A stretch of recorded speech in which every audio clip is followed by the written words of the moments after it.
खुदावंद यीशु मसीह के बाबरकत और जलाली नाम में कशिश पाकिस्तान और उसके तमाम कलीसिया के मेंबरान की तरफ से आप सबकी सलामती।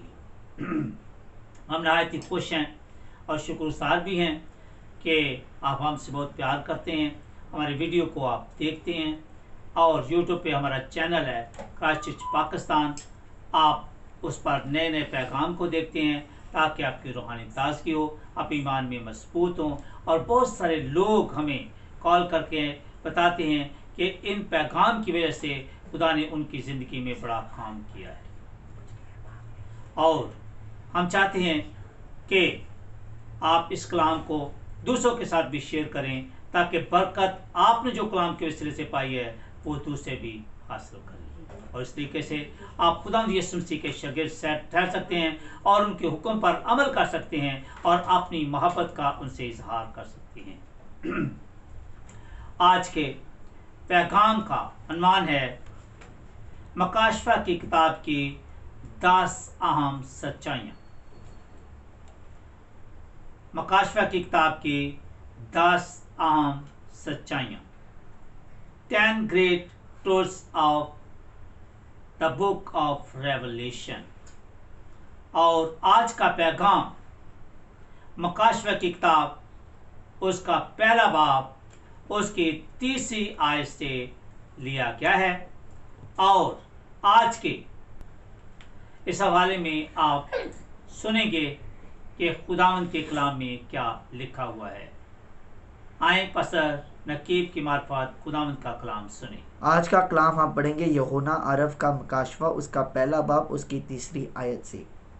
इस नबूवत की किताब का पढ़ने वाला और उसके सुनने वाले और जो कुछ इसमें लिखा है इस अमल करने वाले उस पर अमल करने वाले मुबारक हैं क्योंकि वक्त नज़दीक है। आमीन आमीन।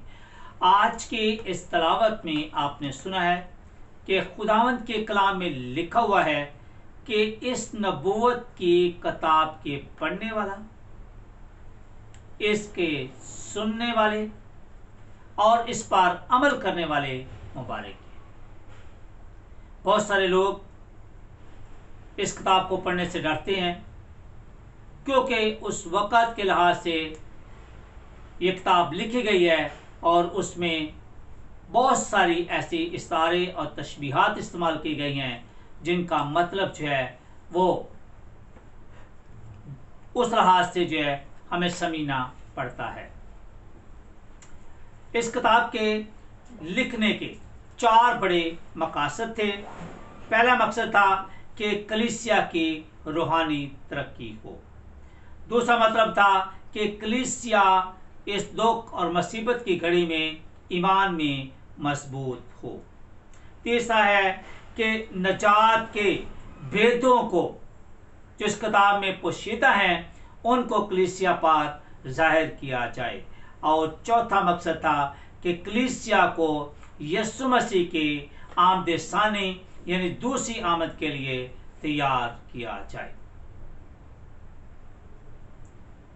जब मकाशफा की किताब लिखी गई तो ये यूहन्ना रसूल ने लिखी और उनको खिदमत की वजह से, कलाम की मनादी की वजह से उस वक़्त के हाकम ने जलावतन कर दिया और उनको जजीरा पैतमस में रखा और वहाँ पे खुदा ने अपने मकाशफात को, कलाम के भेदों को उन पर जाहिर किया।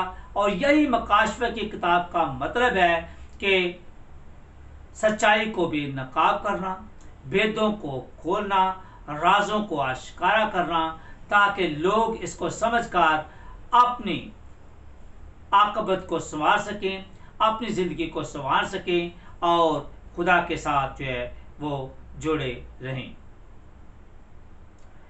मेरे अज़ीज़ों, जब हम बात करते हैं 10 सच्चाइयों की कि मकाशफा की किताब की 10 अहम सच्चाइयाँ हैं, तो आइए ज़रा देखें कि वो सच्चाइयाँ कौन कौन सी हैं।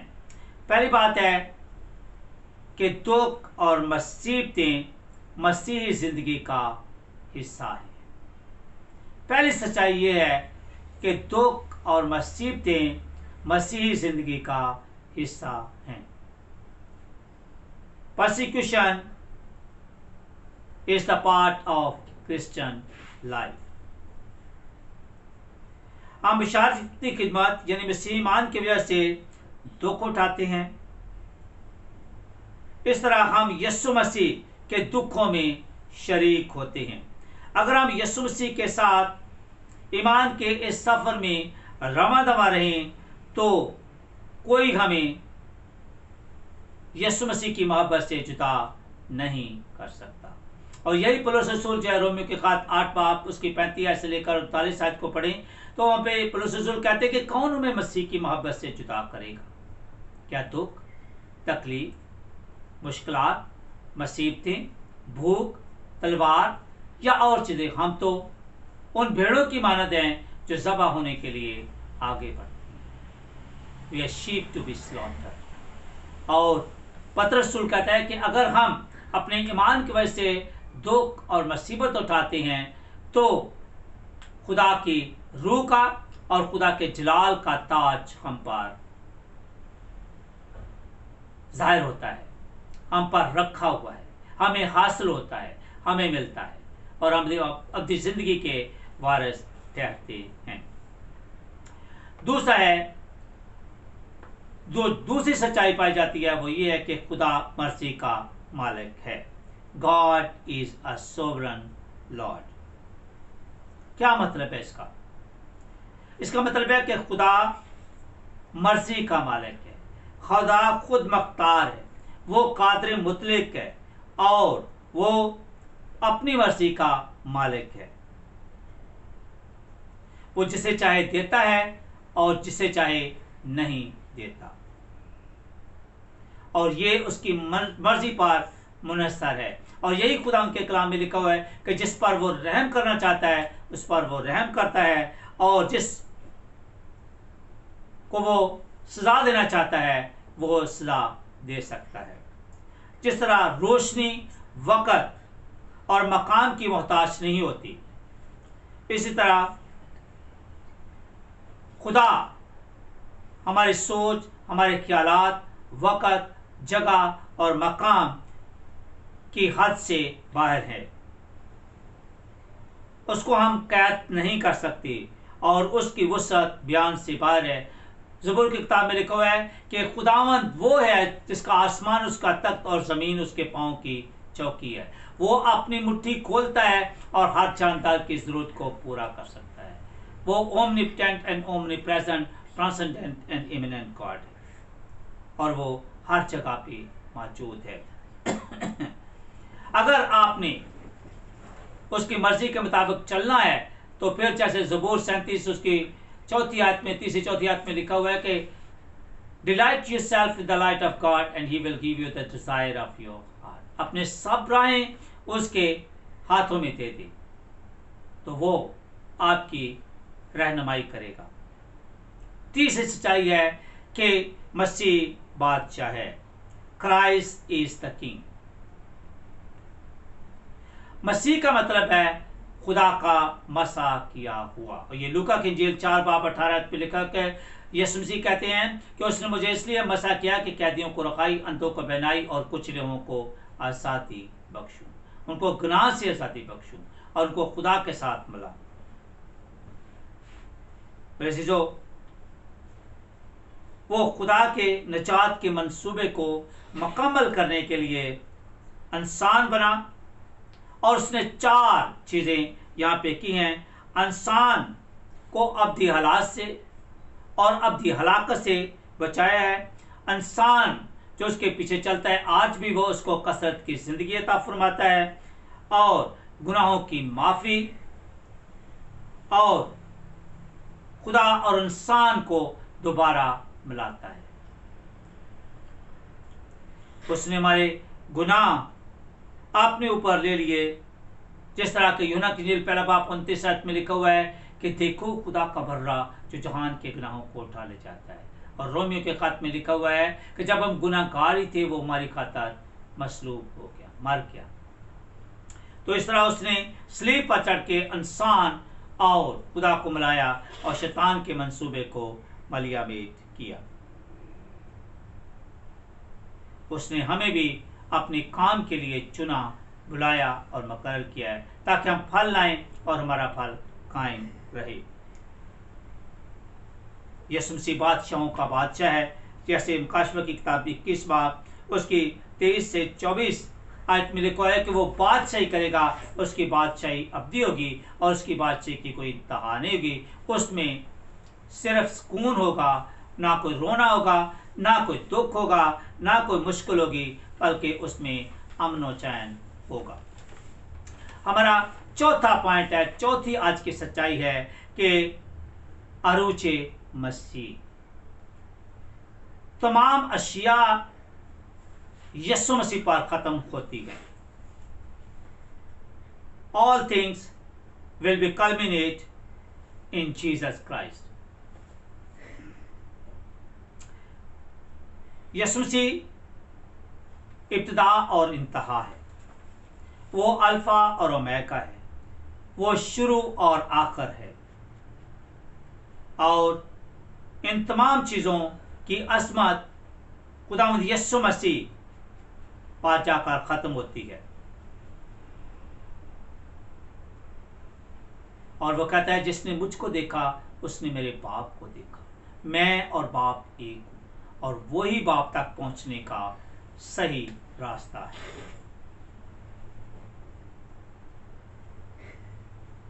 वो मेहरबान और रहीम है, और आज भी जो तौबा करके उसके पास आ जाते हैं, जो अपनी पुरानी जिंदगी को छोड़ देते हैं, यीशु मसीह को अपने गुनाहों की तौबा करके माफ़ी मांगकर उसको अपना लेते हैं, वो नई जिंदगी पाते हैं। और पौलुस रसूल उनके बारे में कहता है कि जो कोई मसीह में है वो नई मखलूक है, पुरानी चीज़ें जाती रहीं, देखो सब नई हो गई। हमारा पांचवी सच्चाई है कि कलीसिया मुर्दा दिखाई देगी। The church will be appear dead. मुर्दा होने की चंद वजूहात हैं। रोमी हुकूमत ने उस वक़्त कलीसिया को बहुत ज़्यादा दुख दिया, बहुत ज़्यादा परसिक्यूट किया। अगर आप आज लोग जो मुख्तलिफ जगह पे दुनिया के मुख्तलिफ हिस्सों में अपने ईमान की वजह से, कलाम की वजह से दुख, मुसीबत या मुश्किलात का शिकार हैं, तो उनको घबराना नहीं चाहिए, बल्कि खुदा बोलता है कि मैं ना तुझे छोड़ूंगा और ना तुझे कभी तुझसे दस्तबरदार दूंगा। रिसीजो, यहाँ तक कि उस वक़्त रोमी हुकूमत ना तो कलाम शेयर करने की, ना मनादी करने की इजाज़त देती थी, और जो मनादी करते थे उनको शेरों के आगे डाल दिया जाता था, उनको मोम बनाकर जला दिया जाता था, और उनको जिंदा आग की भट्टियों में झोंक दिया जाता था। और ये जो आप मुश्किलात या मुसीबतों का सामना कर रहे हैं या दुख में हैं, आपको खुश होना चाहिए। आप पौलुस रसूल से सीखें कि जब वो जेल में थे तो उस वक़्त वो दुआ कर रहे थे, और खुदा ने मौजूदा तौर पर जेल के दरवाज़ों को खोल दिया और उनको आज़ादी बख्शी। आपको भी खुदा की हमदो सना करनी चाहिए, खुश होना चाहिए कि आप गॉस्पेल की वजह से, कलाम की मनादी की वजह से दुख और मुसीबत उठा रहे हैं। और आज कलीसिया भी ऐसा ही कर रही है, और उस वक़्त रोमी हुकूमत जो थी उनको बड़ा दुख देती थी। और ये हमें इस बात की अक्कासी करती है कि जब 7 साल मुसीबतों का, जिनका मुकाशवे की किताब में जिक्र किया गया है, वो लोग और वो दौर जब शुरू होगा तो बहुत सारी मुश्किलात का लोगों को सामना करना पड़ेगा। और हत्ता के लिखा हुआ है मुकाशवे की किताब 13 बाब में कि लोगों के दाएं हाथ पर या माथे पर एक निशान लगाया जाएगा, और जो कोई उसको हासिल नहीं करेगा उसको कहीं से कोई रोज़मर्रा ज़िंदगी के अशिया खरीदने का भी हक नहीं होगा। लोग उससे नफरत करेंगे और हत्ता के उसको मारने की भी कोशिश करेंगे।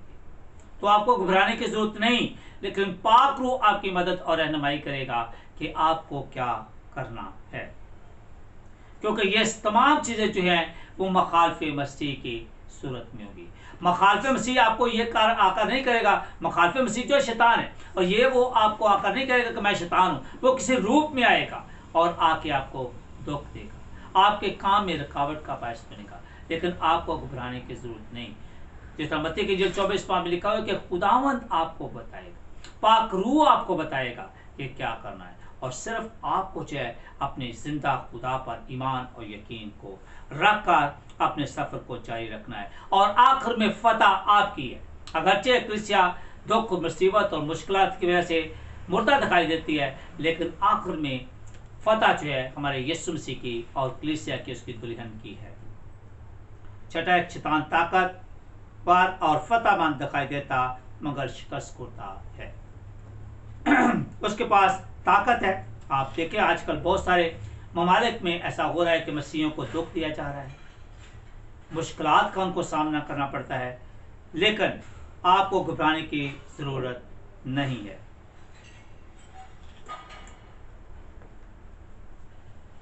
और अजीबोगरीब काम और मोजज़ात दिखाए जा रहे हैं, लोग उसका हुक्म मानते हैं, और आज भी बहुत सारे लोग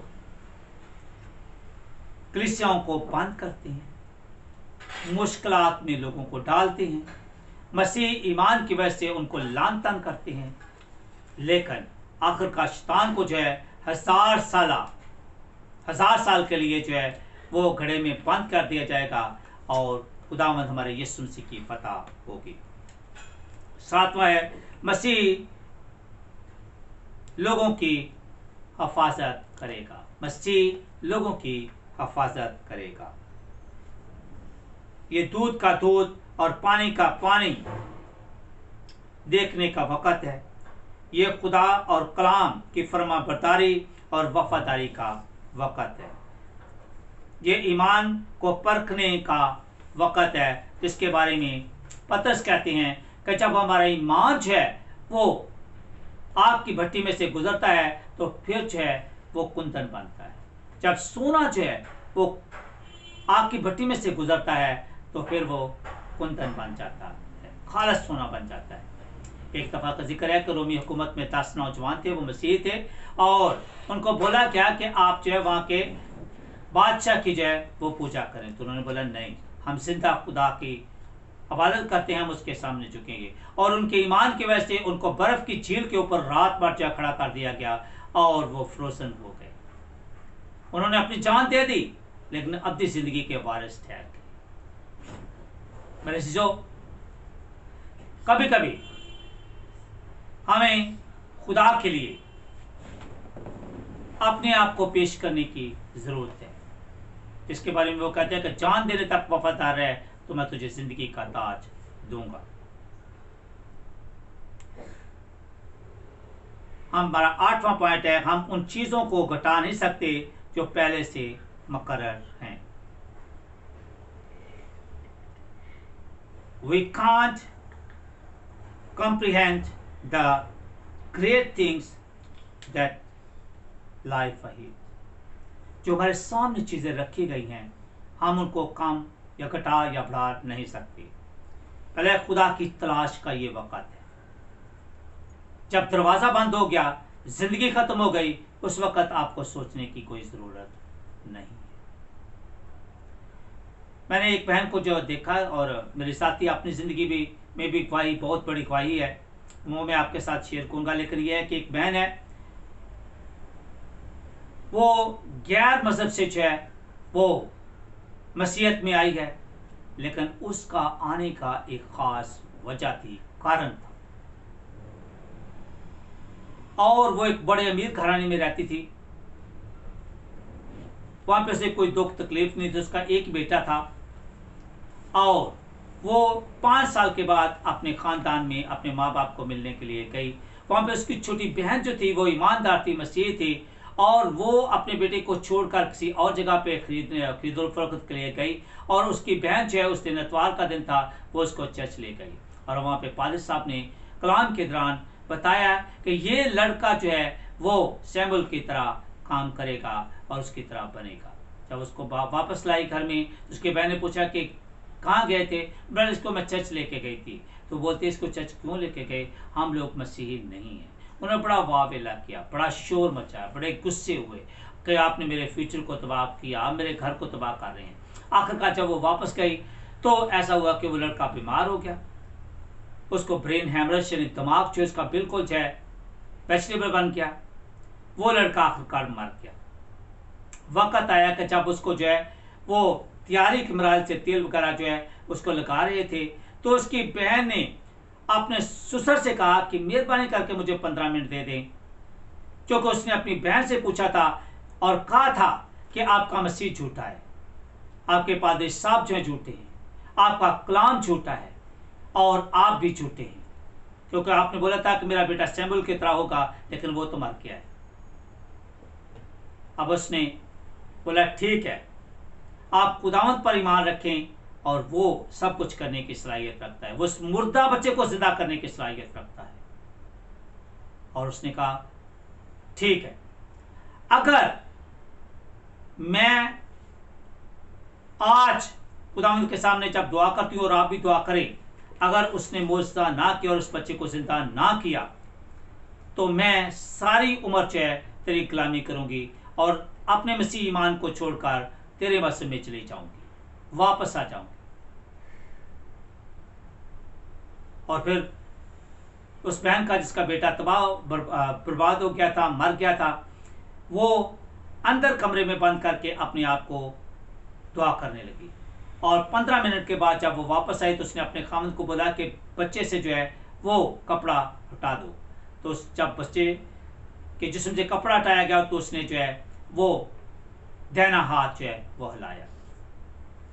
और उसका बाप जब बताने के लिए अपनी बीवी की तरफ जो है वो लौटा तो बच्चा जो उठकर उसके पीछे चलने लगा और उसे पुकारने लगा, और सब लोग हैरान रह गए। और उसी वक्त उस बहन ने और उसके खामद ने यीशु मसीह को कबूल किया और उसके वसीला से बहुत सारे लोग भी जो हैं वो ईमान लिए। मेरे सीसो, हमारा खुदा जिंदा खुदा है, हमें उसकी तलाश करनी चाहिए। हमें हाथ के तराशी हुई मूर्तों या बुतों के पीछे नहीं, क्योंकि सबूर 115 में लिखा हुआ है कि जो इनकी पूजा करते हैं, जो ना बोलते हैं, ना सुनते हैं, ना चलते हैं, ना फिरते हैं, ना कुछ खाते हैं, ना पीते हैं, ना सूंघते हैं, वो भी उनकी तरह ही हैं। तो इसलिए खुदावंद की तलाश करें जब हमारे सांस में सांस है। नजात पाने का एक वक्त है, यही वक्त है जिस वक्त हम नजात पा सकते हैं। और फिर उसके बाद जो है रूह में पैदा होने का एक वक्त है। मौत का जैसे एक वक्त है, वैसे ही खुदा को पाने का भी एक वक्त है। और रोज़े माशर का एक वक्त है जिसमें हम खुदावंद के सामने खड़े होंगे।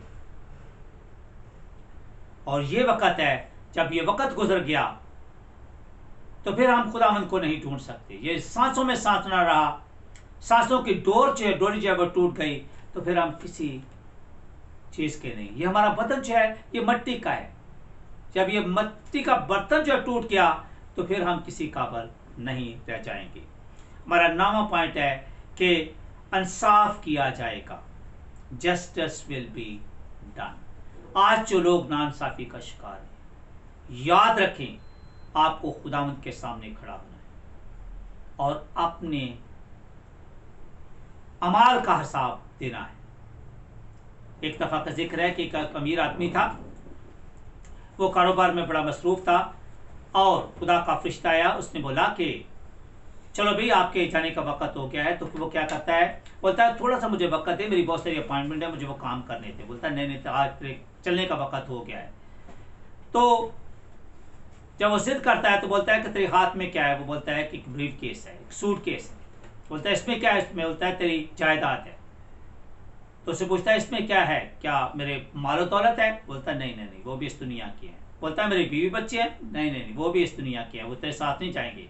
और आखिरकार वो बोलता है, जिद करता है तो बोलता है कि मुझे खोल के दिखा। जब वो खोल के दिखाता है तो वो सूटकेस जो है बिल्कुल खाली निकलता है। उसने सारी उम्र यहाँ पे काम किया है, सारी उम्र पे बहुत ज्यादा यहाँ पे दौलत कमाई है, लेकिन जब खुदावंद की हुजूरी में जा रहा है तो तो उसके पास कुछ भी नहीं है। वो बिल्कुल फकीर है, वो बिल्कुल भूखा है, वो बिल्कुल गरीब है। तो जब आप यहाँ पे, जो लोग अप्रेस हो रहे हैं, जो लोग नाइंसाफी का शिकार हैं, जो लोग मुश्किलात और मुसीबतों में हैं, जिन पर नहत्ते जुल्म ढाए जा रहे हैं, यकीन करें कि खुदावंद उनका इंसाफ करने वाला है। हम उसके सामने खड़े होंगे, वो दूध का दूध और पानी का पानी कर देगा। और जो लोग उसके सामने गुनाहगार ठहरेंगे वो उनको सजा देगा। और यही मत्ती की इंजील 25 बाब में बताया गया है। वहां पे 10 कुमारियां हैं और कुछ उसके साथ 5 चें निकल गई हैं, अंदर चली गई हैं, और कुछ चें बाहर रह गई हैं। आप कुछ है अभी तैयार रहने का वक्त है, ताकि जिस तरह खुदा का कलाम बयान कर तुम्हारी मशलें जलती रहें, तुम्हारे चिराग जलते रहें और तुम्हारी कमरें जो है वो बंधी रहें, और आप रूहानी तौर पे हर वक्त तैयार रहें। इंसाफ का मतलब है नेकी और रास्तबाजी, और ये खुदावन सारा करेगा। और वो रास्तबाजों को बोलेगा, आओ मेरे बाप के मुबारक लोगों, तुम्हारे लिए जगह तैयार है। और ये वक्त है, जैसा कलाम में हमें मशवरा देता है कि पहले खुदा और उसकी बादशाही को ढूंढ तो दुनिया की सारी चीज़ें तुझे मिल जाएंगी। और आखिरी 10वीं सच्चाई है, कलाम की सच्चाई, मकाशफा की 10वीं सच्चाई है कि यीशु मसीह जल्द आने वाला है। Christ is coming soon. खुदा उनका कलाम बयान करता है कि देख मैं जल्द आने वाला हूं, जो कुछ तेरे पास है उसे थामे रख, ताकि कोई तेरा ताज तुझसे छीन ना ले। अब वक्त की जरूरत है कि हम कलाम को पढ़ें, दुआ करें, ईमान में मजबूत रहें, और बगैर किसी लालच के, दुख के, बगैर किसी गुमराही के, या बगैर परवाह किए हुए कि हमें मुश्किलात का, दुखों का सामना है, हम अपनी नजरें यीशु मसीह पर जमाए रखें। और खुदा का कलाम बयान करता है कि ईमान के बानी और कामिल करने वाले यीशु को तकते रहें। वो आपको बरकत देगा, वो आपको रिहाई देगा, वो आपको अपनी जिंदगी देगा, वो आपको गुनाहों की माफी देगा, वो आपकी जरूरत को पूरा करेगा, और आपको हर दुख, मुसीबत और मुश्किल से छुड़ाएगा। मेरी दुआ है कि खुदा आज के कलाम के वसीला से आपको बड़ी बरकत बख्शे। आमीन।